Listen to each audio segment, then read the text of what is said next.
Olá, eu sou o professor Geisel Pires Carvalho, professor de História, e esse é o nosso canal Educa Mais Serrano. Deixe seu like, inscreva-se no nosso canal e ative o sininho das notificações. Nesse nosso encontro de hoje, daremos continuidade ao conteúdo Movimentos Sociais, com destaque para o movimento de mulheres, muito mais especificamente para o movimento em favor do sufrágio feminino, em favor do voto feminino, certo? Pois bem, nas nossas aulas anteriores, nós falamos dos movimentos voltados para os negros brasileiros, dos movimentos voltados para os indígenas brasileiros, e hoje nós falaremos sobre movimentos voltados para mulheres, movimentos esses ou iniciativa das próprias mulheres. Então, assim como os negros brasileiros, assim como os negros e os indígenas brasileiros, as mulheres também foram colocadas de lado da vida econômica, social e política do Brasil. Então, a mulher sempre foi pensada como a dona de casa, como aquela que ia procriar, ser mãe, enfim. E teve um determinado momento que as mulheres entenderam que o seu papel estava para além disso, para além desse papel dado pelos homens. Então, numa sociedade brasileira como a nossa, que foi construída sobre valores patriarcais e machistas, obviamente que a inserção da mulher na sociedade brasileira não se daria de uma forma muito fácil. Era preciso se organizar em movimentos que defendessem o interesse da mulher brasileira. Pois bem, então com o advento da República, que as mulheres vão iniciar um movimento voltado principalmente para a garantia do seu direito ao voto. Então, já no século XIX, esses movimentos vão se iniciar no sentido da garantia do voto, assim como dar destaque ao papel da mulher na sociedade brasileira. Então, já na segunda metade do século XIX, vão surgir periódicos, ou seja, jornais redigidos por mulheres. E esses periódicos vão se tornar o principal veículo de propagação das ideias entre os poucos alfabetizados. Periódicos, jornais que serão conduzidos por mulheres, muitos para denunciar o papel da mulher, esse papel de mulher submissa à sociedade brasileira. Nós estamos falando de um tempo em que o índice de alfabetização no Brasil era mínimo, era muito pequeno, mas mesmo assim as mulheres fizeram um esforço de se organizar por meio desses periódicos, desses jornais, a fim de fazer com que as suas ideias chegassem a esses poucos alfabetizados da sociedade brasileira. Então, o primeiro periódico, ou seja, o primeiro jornal que surgiu, o jornal redigido por mulheres, foi o periódico de nome O Jornal das Senhoras. Esse jornal foi publicado no ano de 1852.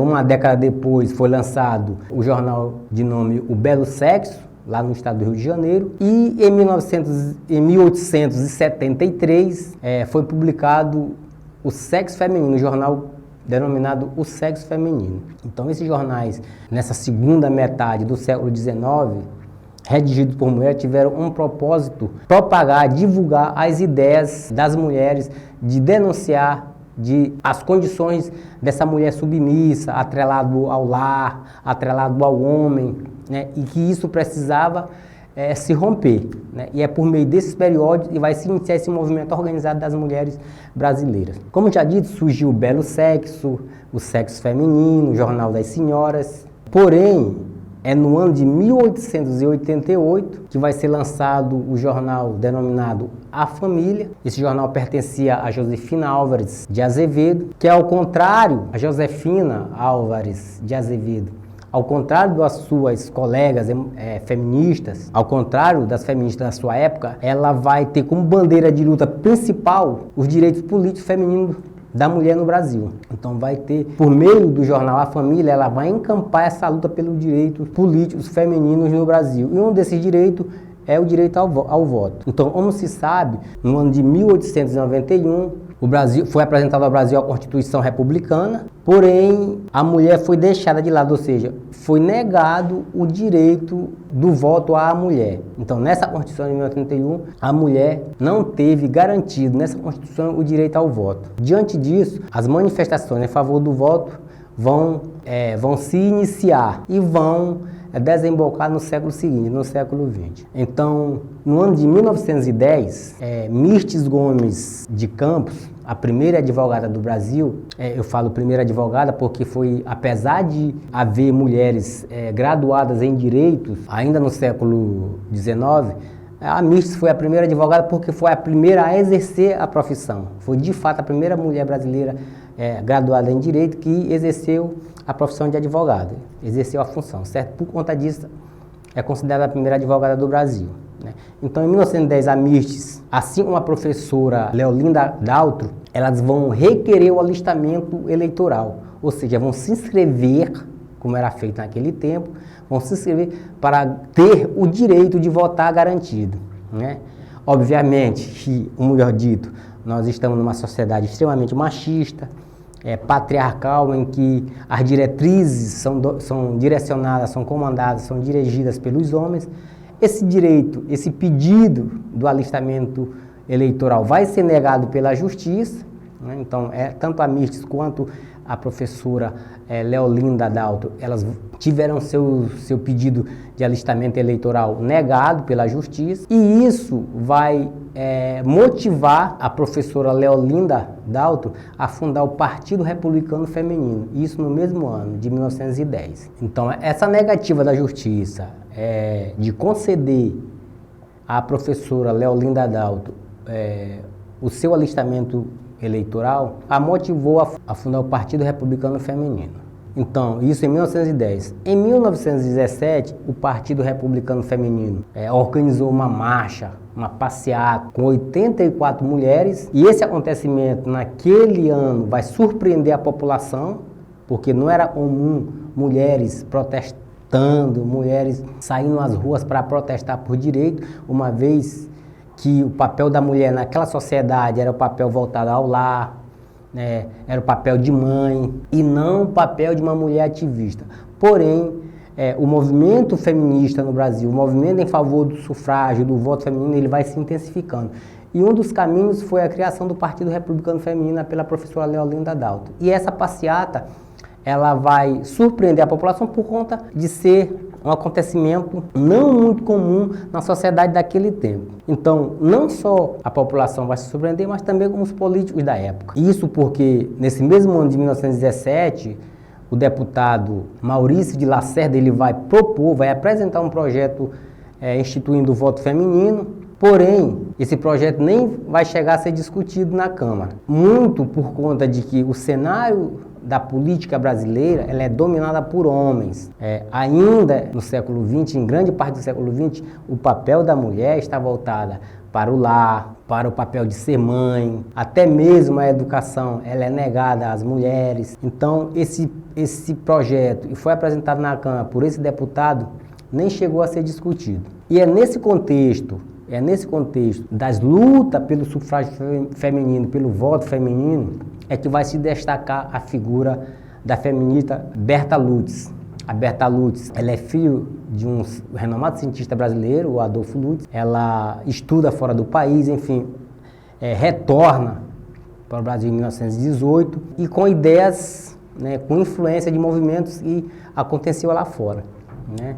E a Berta Lutz, ela vai se tornar a grande expoente dessa luta sufragista, assim como desse movimento de emancipação, de autonomia da mulher brasileira. A Berta Lutz vai intensificar de forma organizada a luta pela conquista do sufrágio feminino, ou seja, pela conquista do voto feminino. Então, nesse mesmo ano que ela retorna do exterior, em 1918, a Berta Lutz vai enviar uma carta para a revista, que era conhecida como a Revista da Semana, e nessa carta ela vai fazer uma convocação para que as mulheres brasileiras se juntem para lutar pela sua emancipação. Ou seja, para Berta Lutz, essa condição de mulher submissa, né, essa mulher do lar, não tinha mais espaço nesse transcurso do século XX. Então, diante desse processo de organização dos movimentos voltados para a defesa dos direitos das mulheres, no ano de 1919, um grupo de mulheres, juntamente com a Berta Lutz, fundaram a Liga para a Emancipação Intelectual da Mulher, cujo objetivo dessa liga era ampliar essas discussões dos direitos das mulheres. Essa liga ela vai logo vai se transformar na Federação Brasileira pelo Progresso Feminino, né? E vai se tornar uma organização de cunho nacional, uma organização que vai atuar no Brasil inteiro. À medida que essas mulheres elas vão se manifestando, se organizando, criando organizações, a luta pelo voto, ou seja, a luta pelo sufrágio feminino vai ganhando força e dimensões bem maiores nesse período do transcurso dessa primeira metade do século XX. E diante dessas lutas, né, ora aqui, ora ali, é que no ano de 1927, na cidade de Mossoró, no estado do Rio Grande do Norte, acontece a decisão favorável da Justiça em transformar a professora Celina Guimarães na primeira eleitora do Brasil e da América Latina. Então, a Celina Guimarães ela vai pedir o seu alistamento eleitoral diante da Justiça. A Justiça vai dar um parecer favorável e com esse parecer favorável ela se torna a primeira eleitora do Brasil e da América Latina. Ou seja, no estado do Rio Grande do Norte, mais precisamente na cidade de Mossoró, e se tem o registro da primeira eleitora do Brasil. Então, como se vê, uma luta é bastante árdua, ou seja, para se ter o direito ao voto, era preciso requerer à Justiça essa concessão. Então, esse movimento, como dito, que se iniciou lá na segunda metade do século XIX, no último quartel do século XIX, somente na primeira metade do século XX, que o direito ao voto feminino será conquistado, foi conquistado. Então, a luta das mulheres foi bastante árdua. Então, é na primeira metade do século XX que esse direito vai ser conquistado. Diante de toda uma expectativa criada por esse movimento, por essas organizações de luta pelo direito das mulheres, que vai acontecer a instituição do decreto de número 21076, do dia 24 de fevereiro de 1932.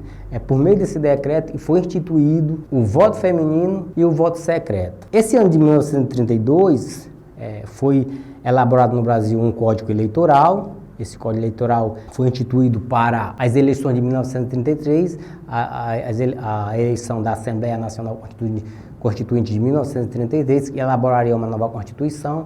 E nesse Código Eleitoral foi instituído o voto secreto. Porém, isso não era garantia de permanência desse direito, de garantia desse direito. Esse direito precisaria estar garantido na Constituição e viria a ser elaborada. E de fato foi garantido, esse direito foi garantido na nova Constituição. Então com esse decreto de 1932, o decreto de número 21.076, de 24 de fevereiro de 1932, o Brasil com isso se tornava o quarto país do continente americano a garantir o direito de voto às mulheres. Logo após, nessa ordem, o Canadá, os Estados Unidos e o Equador. O Brasil se tornaria o quarto país do continente americano que garantia o direito de voto às mulheres. Agora, mesmo com essa conquista, mesmo com a conquista do voto feminino, essa conquista não vai se traduzir em mudanças significativas nesse universo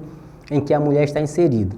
E por que isso? Porque as estruturas patriarcais, construídas sobre esses valores patriarcais, machistas, esses códigos que inferiorizavam a mulher, ainda vão permanecer por muitas décadas. Esse direito foi apenas um. Nós trouxemos a ideia do voto, o movimento do voto, porque é a partir da garantia do voto, direito ao voto, que outros movimentos vão se expandir, vão ganhar espaço. Porque a partir do direito de votar e ser votada, da sua participação na política brasileira, é que os espaços vão se abrir para que as mulheres ocupem espaços que antes eram ocupados somente por homens, né? Então, a luta pelo sufrágio feminino, a luta pelo voto feminino no Brasil abriu o caminho para que outros movimentos se organizassem. Mas, mesmo nos dias atuais, as mulheres ainda são colocadas numa condição marginal, né? São colocadas em condições desfavoráveis em relação aos homens. Muito por conta dessa sociedade que é controlada, que é dominada pelos homens. Mas essa luta pelo voto foi uma luta bastante intensa e significativa e foi organizada pelas próprias mulheres brasileiras. Então, esse era o nosso encontro de hoje, tratar dessa questão do movimento, da organização do movimento de mulheres e mais especificamente para o movimento organizado para a conquista do direito ao voto, ao sufrágio feminino, certo? Então, esse era o nosso encontro de hoje. Pedimos que você deixe seu like, inscreva-se no nosso canal e ative o sininho das notificações. Muito obrigado e até o nosso próximo encontro.